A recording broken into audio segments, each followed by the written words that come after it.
Let us now discuss sample problem number 1. A reinforced concrete beam has a width of 300 mm and an effective depth of 510 mm.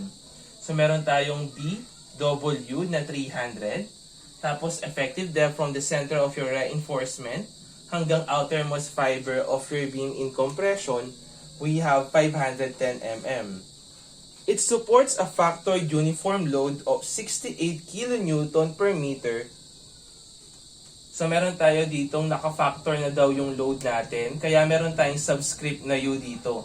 So that is 68 kN per meter, providing a maximum shear force at face of the support equal to 220 kN. So yung maximum shear force daw natin at the face of the support, that is 220 kN. So sir, saan po yung 220 kN na yon? Sabi at face of the support. So meaning to say, eto yan. Eto yung reaction dito. So this is our VU maximum. Kasi nga yung shear natin na maximum, laging located yan kapag simply supported beam sa reaction. Use normal weight of concrete which is equal to 1.0, F'C which is equal to 24 megapascal, Fyt which is equal to 275 megapascal. Use simplified calculation in NSCP 2010. So for this one, simplified lang yung calculation na gagamitin natin. So for the first problem, let's find the design nominal stress in megapascal at the critical section for shear. So kung aayusin lang natin yung statement natin, hahanapin lang natin dito is yung nominal. So kapag sinabi natin nominal, aalisan lang natin yan ng i-divide lang natin yan ng reduction factor. Nominal shear stress at critical section. So kapag sinabi natin shear stress, so kung babalikan natin yung shear stress that is equals to force over area parallel. So for this one, since hinahanap dito is the nominal shear stress, so yung gagamitin nating force dito is nominal. So dito, yung force natin dito, that is yung V. So yung gagamitin natin, since hinahanap natin is nominal shear stress, kaya yung subscript natin na gagamitin dito is N. Over yung area natin, so that is yung area ng concrete natin. So siyempre, bago natin mahanap yung value ng nominal force natin, o yung nominal shear natin, kailangan muna nating malaman yung value ng ultimate shear natin, o yung VU natin at critical section. So kung matatandaan natin, VU, that is equal to reduction factor multiplied by the nominal shear. Tapos etong nominal shear natin na to, that is equivalent to yung shear carried by the concrete o yung VC plus yung shear carried by the stirrups o yung V sub S. So, V sub N is equals to V sub S plus V sub C. So, for this one, hanapin ngayon natin yung value ng VU natin. So, yung VU natin, makukuha natin yan in reference to the loading. So, for this, by principle, so meron tayo ditong simply supported beam. So, yung simply supported beam natin na merong dinadala na 68 kN per meter na uniform load. So magka-cut tayo dito at a certain distance D. So for this one, so magka-cut tayo ng section. So yung VU max natin dito, that is the force acting dun sa reaction natin. So we have a value of your VU max which is equal to 220 kN. Tapos meron tayo dito na uniformly distributed load which is equal to 68 kN per meter. So, magkakaroon tayo dyan ng cutting section. So, yung cutting section natin dyan at a certain distance D from the face of your support. So, for this one, yung D natin or yung effective depth, that is 510 mm. So, dun sa introduction natin, na-discuss ko kung bakit 510 o yung effective depth, yung kinakat natin dito para makuha natin yung VU. So, balikan nyo lang yung introduction natin para ma-recall ninyo kung bakit tayo laging nagkakat at a certain section at a distance of effective depth in computing for the value of your VU. So, eto na ngayon yung cutting plane natin. So, yung distance from the face of your support to the cutting plane, that is equal to D. So, yung D natin dito, that is 510. So, in meters, that is 0.51 meter. So, ngayon, since nag-cut tayo ng section, lilitaw ngayon yung mga forces natin. So, meron tayong VU at saka yung MU natin. Since yung dinidesign natin dito, yung hinahanap natin is nominal shear stress. So, ina-neglect lang natin yung M sub U. We're going to solve for the value of your VU. Sir, paano po natin hahanapin yan? So, we will just apply yung principle ng cutting plane. So, since yung i-consider natin dito is yung left section. So, upon considering left section, summation forces vertical, upward is positive. So, para makuha natin yung VU, that is only equal to, so, yung natin dito, upward natin, that is 220. Minus yung downward. So, anong downward dito? Etong 68 kN per meter na uniformly distributed load na pababa. So, meron tayo ditong uniformly distributed load na 68 kN per meter. Imumultiply natin yan ng distance na 0.51 para maging force. So, you have a value of your ultimate shear strength which is equal to 185.32 kN. So, since meron na tayong value ng V sub U, madali na lang natin makukuha yung value ng V sub N natin. So, the value of your V sub N is now equal to V sub U divided by the value of your reduction factor. Since NSCP 2010 yung gagamitin natin, your reduction factor is equal to 0.75. So the value of your nominal shear force is now equal to 247.09 kN. Since meron na tayong value ng V sub N natin, meron na tayong value ng A sub C natin, we can now calculate for the value of your nominal shear stress. So, we have 247.09 times 10 raised to 3 para maging Newton over yung area ng concrete natin. So, we have 300 mm multiplied by 510 mm. So, the value of your nominal shear stress is now equal to 1.61 megapascal. Kasi nga, 1 Newton over mm squared, that is equivalent to 1 megapascal. So next, hahanapin naman natin sa susunod na problem is find the value of the factored shear stress in megapascal from shear standpoint that no web reinforcement is required. Or in other terms, hanapin daw natin yung factored shear stress.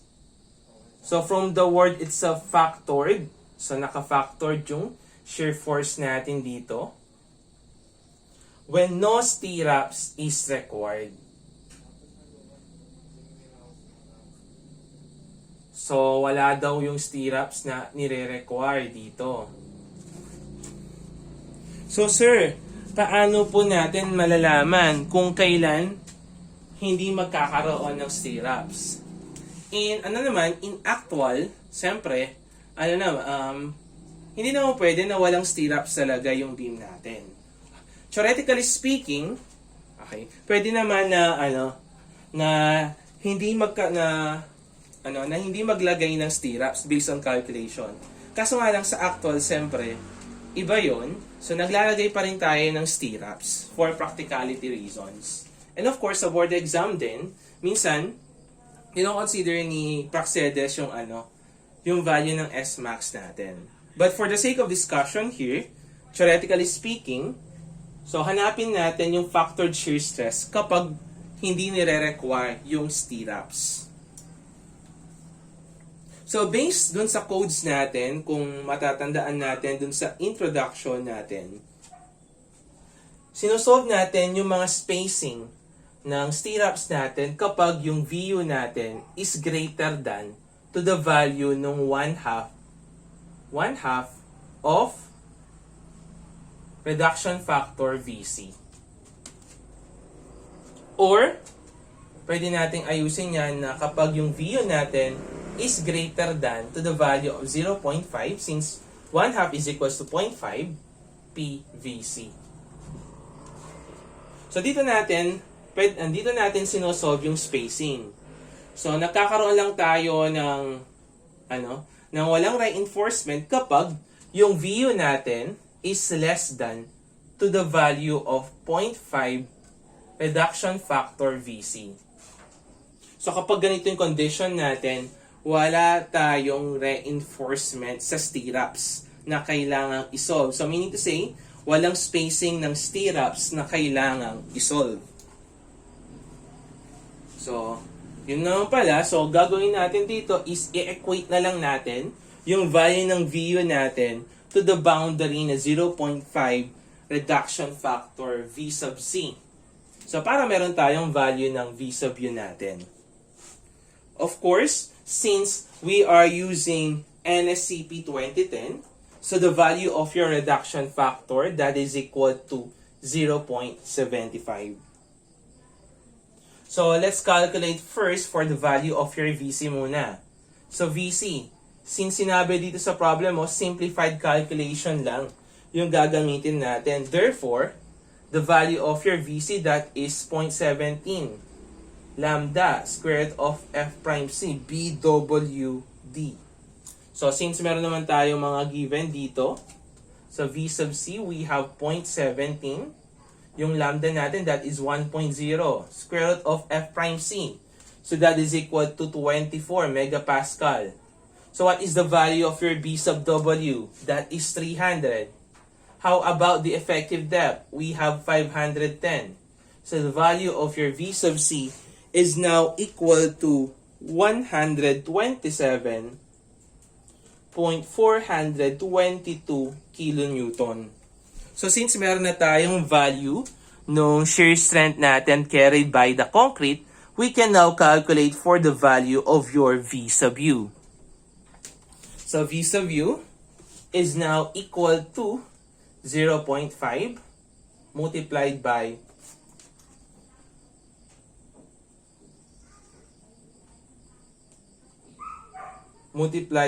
the reduction factor.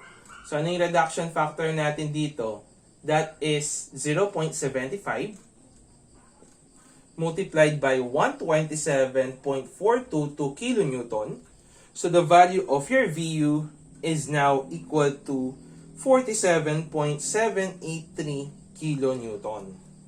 And of course, since sinahanap dito factored shear stress. So, what is the formula of your shear stress? That is force over area. Of course, yung force natin dito, shear yan, kasi nga, shear stress. So, meaning to say, so ano yung gagamitin natin? Is it nominal or ultimate? Sabi dito, factored shear stress.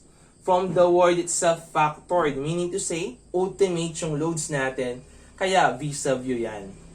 Over yung parallel area natin or yung area ng effective concrete is now equal to, so we have 47.783 times 10 raised to 3. So this is in Newton.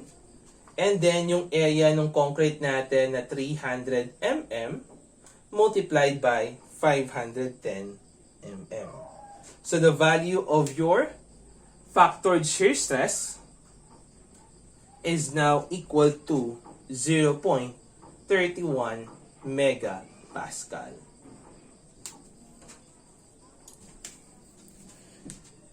Next, for the problem letter C, find the location from the face of support in meters where the shear reinforcement will be theoretically terminated. So kung i-reword natin or ipaparaphrase natin yung statement, hanapin daw natin yung location from face of support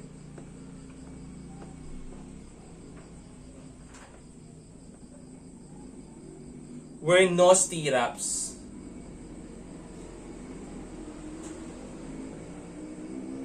are required. So sir, paano po natin malalaman yan? Paano po natin malolocate yung value ng x natin? So for this one, so meron daw tayo dito na criteria, diba? As stated dun sa introduction natin. So kung yung VU mo is greater than to 1/2 of PVC, so kukunin pa natin yung mga spacing ng stirrups natin.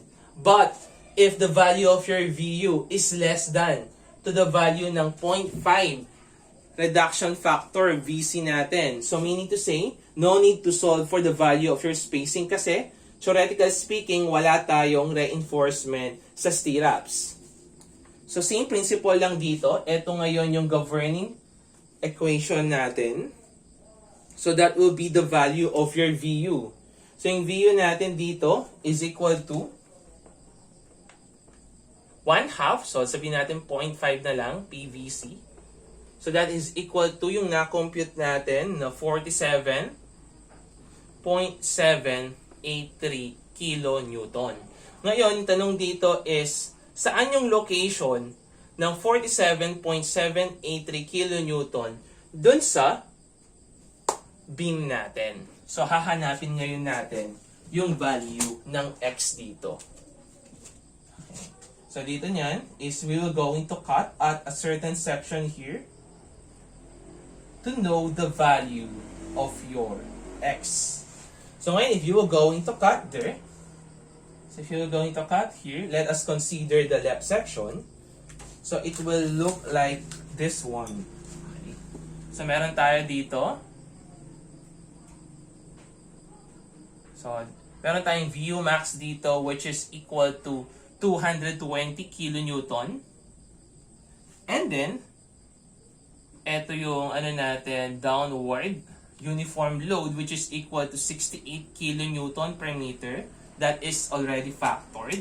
And then, eto naman, so meron tayo ditong cut section. So nandirito yung VU natin which has a value of 47.783 kilonewton. Tapos nandirito yung MU natin. And then, from the face of your support hanggang dun sa cutted section natin, that is the distance x. So, hahanapin ngayon natin yung value ng distance x natin. So, in what way? Since we are considering a cutting plane here, so, considering left section, summation forces vertical is equal to 0, upward is positive. So, meaning to say, yung VU natin dito, VU, which is equal to, that is 47.783, is equals to, so yung pataas na force, that is 220, minus yung pababa, so meron tayong uniformly distributed load na 68, mag-multiply tayo dyan ng distance na x para maging kilonewton. So by shift solve, we can now calculate for the value of your x, which is now equal to 2.533 meter. So this will be the value of your x, where no stirrups are required from the face of your support.